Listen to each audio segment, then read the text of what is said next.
Hello दोस्तों, क्या हाल चाल आप सभी के। मेरा नाम अभिजीत है। आप देख रहे हैं स्टॉक्स विद अभी। आई होप सब बढ़िया होंगे। आइए आज का वीडियो स्टार्ट करते हैं, देखते हैं किस तरीके से मार्केट में काम हुआ है। 2-3 दिन से कोई वीडियो नहीं आ रही थी, मैं थोड़ा सा बिजी था कामों में। आज से प्रॉपर आपको वीडियो देखने को मिलेगी। आइए देखते हैं 24,328 पे निफ्टी बंद हुआ है। निफ्टी 289 पॉइंट बढ़ के बंद हुआ है। निफ्टी अगर लो बात करें तो निफ्टी 24,054 का लो लगाया था निफ्टी ने। अगर निफ्टी की हाई बात करें 24,355 का निफ्टी ने हाई लगाया था। आइए एक बार मैप पे देख लेते हैं किस तरीके से निफ्टी ने मैप पे काम किया हुआ है। देखिए मैप पे देखते हैं एक बार किस तरीके से आज काम हुआ है मार्केट में। आज अगर हम पर डे कैंडल की बात की जाए तो 289 पॉइंट बढ़ के बंद हुआ है। ये तो हमने आपको बताया ही था।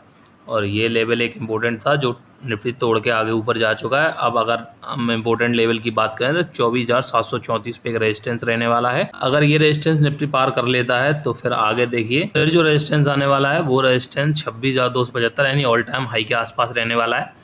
देखिए मैं आपको बार बार कह रहा हूँ कि काफ़ी समय से मैं आपसे कह रहा हूँ कि मार्केट बहुत जल्दी रिकवरी की मोड में है। बहुत जल्दी आपको रिकवरी देखने को मिलेगी और 2-3 महीने के अंदर ही मार्केट आपको ऑल टाइम हाई के आसपास दिखने वाला है। लेकिन अभी जो भारत और पाकिस्तान के बीच तनाव बना हुआ है, जो वॉर की स्थिति बनी हुई है, जो पहलगाम में हमला हुआ था, उस वजह से अगर कुछ होता है तो मार्केट में थोड़ा बहुत डिक्लाइन आपको देखने को मिलेगा, वरना मार्केट आपको ऑल टाइम हाई के पास देखने को मिलेगा। आइए आगे की न्यूज़ पर नजर डालते हैं एक बार। ये न्यूज़ है केवल एक दिन में 4.5 लाख करोड़ बढ़ी निवेशकों की संपत्ति।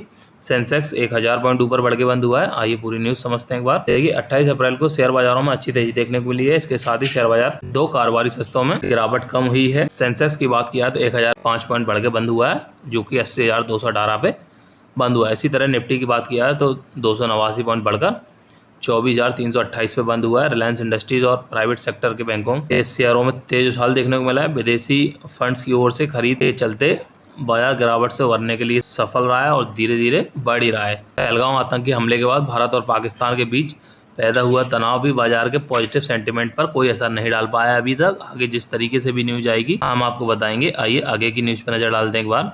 देखिए अल्ट्राटेक क्वार्टर फोर का रिजल्ट आया है। मुनाफा 10% से बढ़ गया है और 77.50 रुपए का डिविडेंड कंपनी ने ऐलान किया है। आइए देखते हैं पूरी न्यूज। देखिए आदित्य बिरला ग्रुप की कंपनी अल्ट्राटेक सीमेंट का जनवरी मार्च तिमाही 2025 के शुद्ध कंसोलिडेटेड मुनाफा 2,474 करोड़ रुपए हो गया है। एक साल पहले ये मुनाफा 2,258 करोड़ रुपए था, जो कि 9.5 या 10% के आसपास बढ़त एक साल में आपको देखने को मिली है। कंपनी के मालिकों के मुताबिक मुनाफा सालाना आधार पर 10% से बढ़कर 2,482 करोड़ रुपए दर्ज किया गया। और देख लेते हैं आगे पूरी न्यूज। देखिए ऑपरेशन से कंसोलिडेटेड रेवेन्यू सालाना आधार पर 13% से बढ़कर 23,063 करोड़ के आसपास रहा, जो एक साल पहले 20,418 करोड़ रुपए था।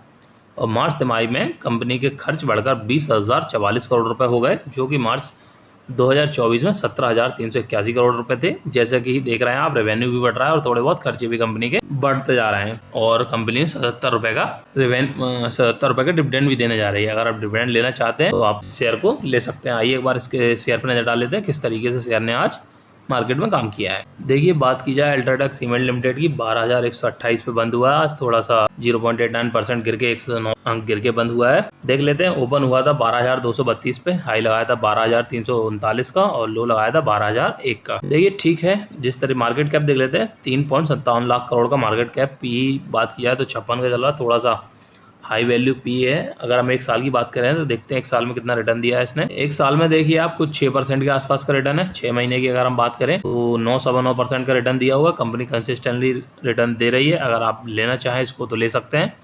और कंपनी ने डिविडेंड का भी ऐलान किया, 77.50 पैसे का डिविडेंड भी आपको मिल जाएगा। आइए आगे की न्यूज पर नजर डालते हैं एक बार। ये IRFC क्वार्टर फोर का रिजल्ट है। मार्च तिमाही में 2% घटा मुनाफा, रेवेन्यू 4% की बढ़ोतरी हुई है। आइए पूरी न्यूज देख लेते हैं एक बार। यही सरकारी company Indian railway finance corporation जनवरी मार्च 2025 तिमाही में शुद्ध मुनाफा सालाना आधार पर 2% गिरकर 1,681 करोड़ रुपए हो गया, जो एक साल पहले 1717 करोड़ रुपए था। रेवेन्यू की अगर हम बात करें 4% से बढ़कर 6,722 करोड़ रुपए हो गया, जो कि एक साल पहले 6474 करोड़ रुपए था। देखिए बात यही है कि इसका 2% लॉस हुआ है इस बार। पिछले साल 2% ज़्यादा प्रॉफिट था। इस बार अगर हम बात की जाए तो जनवरी मार्च तिमाही में 2% का लॉस हुआ है कंपनी को। और इसका रिजल्ट मार्केट बंद होने के बाद आया हुआ है, तो हम कल देखेंगे कि इस शेयर पर किस तरीके से प्रतिक्रिया देते हैं लोग। आइए एक बार इसके शेयर पर नजर डाल लेते हैं किस तरीके से शेयर ने आज मार्केट में काम किया है। देखिए इंडियन रेलवे फाइनेंस कॉर्पोरेशन 128 रुपए का शेयर है फिलहाल।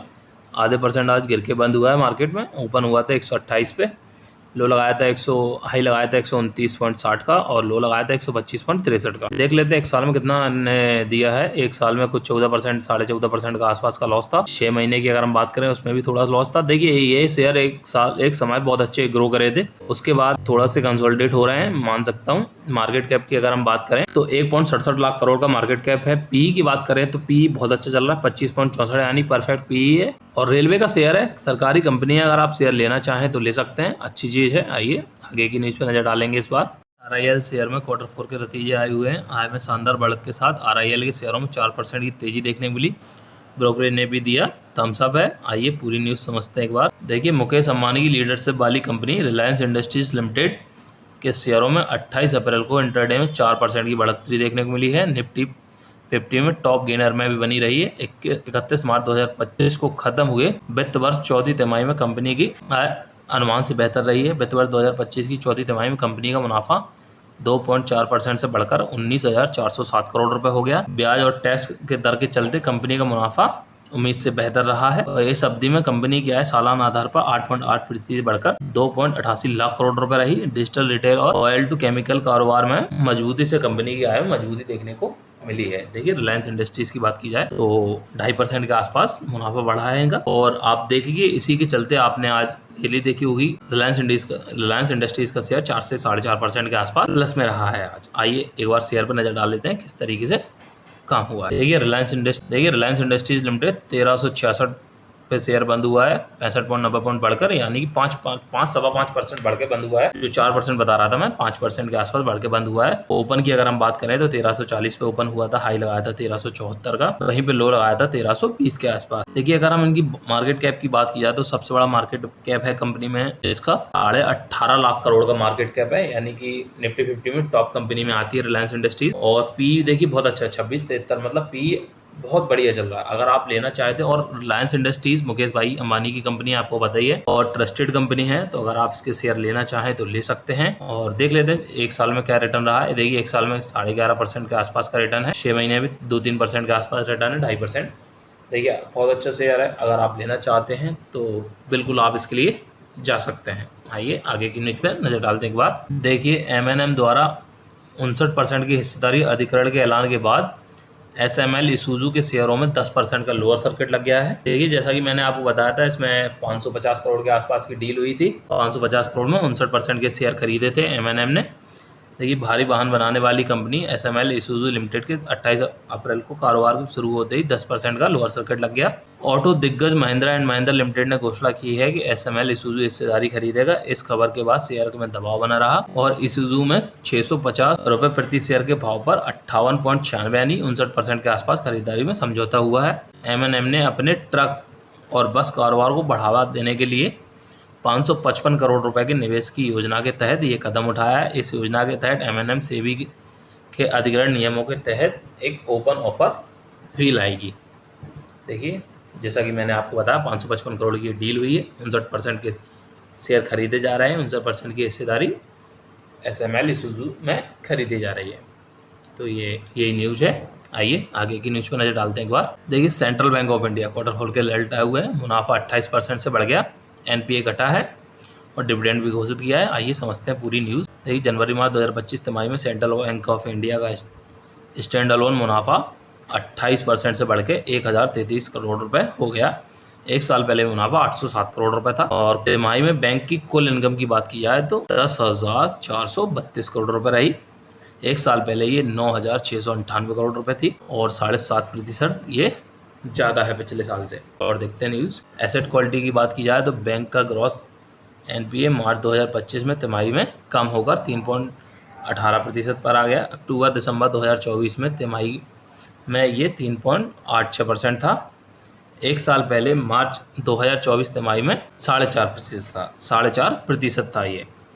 और NPA की गिरावट 0.55% रही। एक साल पहले ये 1.23% पर था और एक तिमाही पहले 0.59% था।